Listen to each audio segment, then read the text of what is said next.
लिया। खैर, हमारे साथ जुड़े हुए हैं साहिल भी। साहिल, पहले भी कंसर्न यही था अमृतपाल का कि उसके साथ पुलिस मिसबिहेव ना करे, वो किसी गुरुद्वारे में जाके सरेंडर करे, उसके फैमिली को कोई परेशानी ना हो।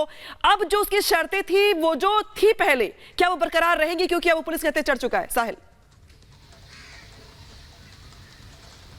बिल्कुल निश्चित तौर पे, क्योंकि जो तस्वीरें सामने आई है उन तस्वीरों को देखकर यही लगता है कि अमृतपाल ने पहले से ये पूरा प्री प्लान किया हुआ था कि गुरुद्वारे में जाके पहले माथा टेकेगा, उसके बाद सरेंडर करेगा। लेकिन कहीं ना कहीं अब उसकी ये डिमांड थी पुलिस से कि पुलिस जो उस पर कहीं ना कहीं उसके साथ जो है मिसबिहेव न करे और शांतिपूर्ण जो है उससे इंटेरोगेशन करे। लेकिन अब ये देखना कि आखिरकार जब इसको डिब्रूगढ़ जेल में शिफ्ट किया जाएगा इसके साथियों के साथ, तो कहीं ना कहीं कितने राज जो है ये उगलने वाला है। क्योंकि 35 दिनों तक किस किस लोकेशन पे छिपा हुआ था, किन किन इसके सहयोगी ने इसको कहीं ना कहीं छुपाने की कोशिश की थी और कहां से इसके जो इंटरनेशनल कनेक्शन सामने आ रहे थे वो फिलहाल देखना बाकी हो। क्योंकि खालिस्तानी समर्थक अमृतपाल लंबे समय से फरार चल रहा था, जिसके लिए दिल्ली पुलिस की स्पेशल सेल भी दिल्ली के कई इलाकों में रेड कर रही थी, कई लोगों को हिरासत में भी लिया गया था। और एक चुनौती जो थी 5 राज्यों के लिए बन गई थी। लेकिन आखिर में आके अमृतपाल को यह लगा कि अब कहीं ना कहीं वो देश छोड़ के नहीं भाग सकता, जिसके चलते उसने गुरुद्वारे में गया, माथा टेकने के बाद पंजाब पुलिस के सामने सरेंडर कर दिया। लेकिन इस तस्वीर को देख के यह भी लगता है कि पंजाब पुलिस की नाकामी थी कि इतना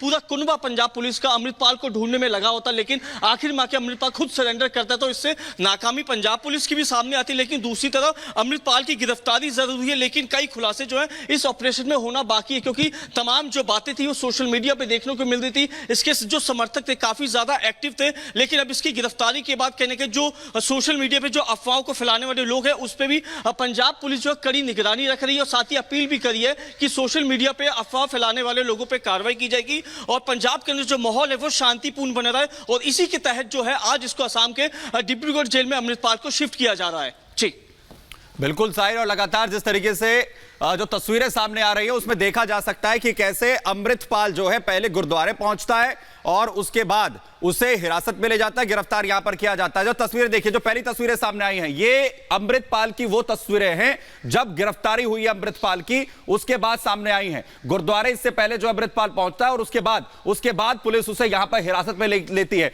ये जो तस्वीर आप देख रहे हैं अमृतपाल की, ये पहली तस्वीर है गिरफ्तारी के बाद, क्योंकि लगातार पुलिस हर ओर से शिकंजा कसने की कोशिश कर रही थी, लेकिन अमृतपाल लगातार फरार था। उसे पकड़ने में किसी भी तरीके से कामयाबी यहां पर नहीं मिल रही थी और आखिरकार गुरुद्वारे जो है वो सुबह के वक्त अमृतपाल यहां पर पहुंचता है और उसके बाद उसे गिरफ्तार यहां पर किया जाता है। हमारे 2 सहयोगी लगातार हमारे साथ यहां पर बने हुए हैं, अनूप और साहिल। अनूप, कहा यह जा रहा है कि जिस तरीके से प्लान यहां पर अमृतपाल की तरफ से किया गया था कि वो गुरुद्वारे जाएगा और इनपुट्स ऐसे भी हैं कि वहां पर वो प्रवचन देगा, क्या यह सब हो पाया? देखिए, एक बात तो है सुमित कि पहले से पुलिस ये चाहती थी कि अमृतपाल किसी तरह किसी भी गुरुद्वारे पर ना पहुंचे और इसके पीछे की वजह ये थी कि इमोशनल कार्ड खेलना चाहता था अमृतपाल कि गुरुद्वारे जाकर अपने आप को वो देशभक्त बताना चाहता था और पंजाब के जो लोग हैं उनको गुरुद्वारे से कितनी आस्था आप समझ सकते हैं।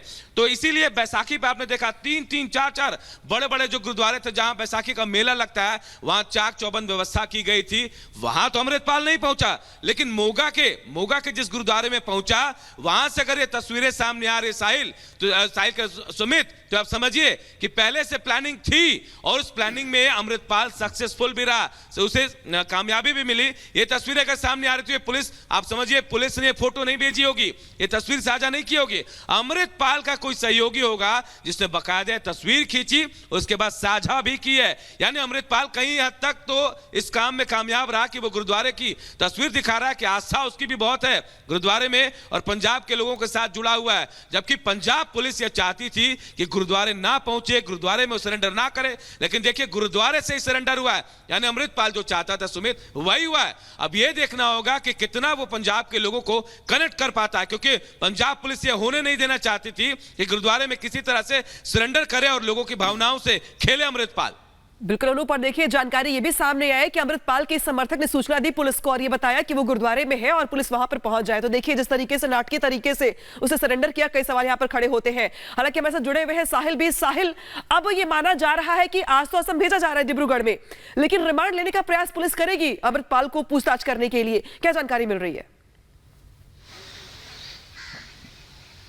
निश्चित तौर पर पंजाब पुलिस जो है कहीं ना कहीं इसकी अब रिमांड मांगने की कोशिश करी कि आखिरकार 35 दिनों से कहां तक फरार था, क्या जानकारी लेनी। उसके तहत पंजाब पुलिस को कई सवाल जो है अमृतपाल से करने हैं, क्योंकि इसके जो पहले सहयोगी गिरफ्तार हुए थे उनसे सवाल जरूर हो चुके हैं, लेकिन एक अमृतपाल जो है मुख्य आरोपी है, जिसके लिए पुलिस जो थी लंबे समय से एक तरह से इसकी तलाश में जुटी हुई थी, क्योंकि पंजाब पुलिस ने इसके खिलाफ लुकआउट सर्कुलर जारी किया होता, नॉन बेलेबल वारंट जारी किया होता, तो कहा जाए एक मोस्ट वांटेड जो है अमृतपाल गिरफ्त में जरूर है। लेकिन अब इसकी रिमांड मांगने की कोशिश की जाएगी। कितने दिनों की जो कस्टडी है कोर्ट से मिलेगी वो देखना बाकी होगा, और उतने दिनों के अंदर कितने जवाब जो है सवाल के वो अमृतपाल देगा उसका इंतजार रहेगा। क्योंकि पंजाब पुलिस का मानना है कि अब कहीं ना कहीं जब इसको इंटेरोगेशन पे लिया जाएगा तो कई जो राज है अमृतपाल वो उगलने वाला है। उन्हीं राज के बिहाफ पर जो है आगे का जो ऑपरेशन है अमृतपाल पे वो आगे कार्रवाई की जाएगी, क्योंकि इसके ऊपर एनएसए लगा हुआ है, और एनएसए एक्ट उस समय लगाया जाता है जिस अपराधी से पुलिस को या सरकार को देश के विरोध में एक तरह से डर रहता है, उसके तहत ही कार्रवाई की गई है। लेकिन डिब्रूगढ़ जेल भेजे जाने के बाद और ज्यादा जो राज है अमृतपाल अपने मुंह से उगल सकता है। एनएसए जैसी गंभीर जिस तरीके से कोड यहां पर लगाया गया उसके बाद तो ये तमाम चीजें साफ होना और भी ज्यादा जरूरी है। और अनूप, क्योंकि वो तस्वीरें भी सामने आई जिसमें हमने देखा कि कैसे जो है वो लोगों को ट्रेनिंग दे रहा है, हथियारों के साथ जो है वो तस्वीरें सामने आई, यहां तक कि बब्बर खालसा पाकिस्तान के आईएसआई कनेक्शंस तक की बातें जो है वो सामने आई।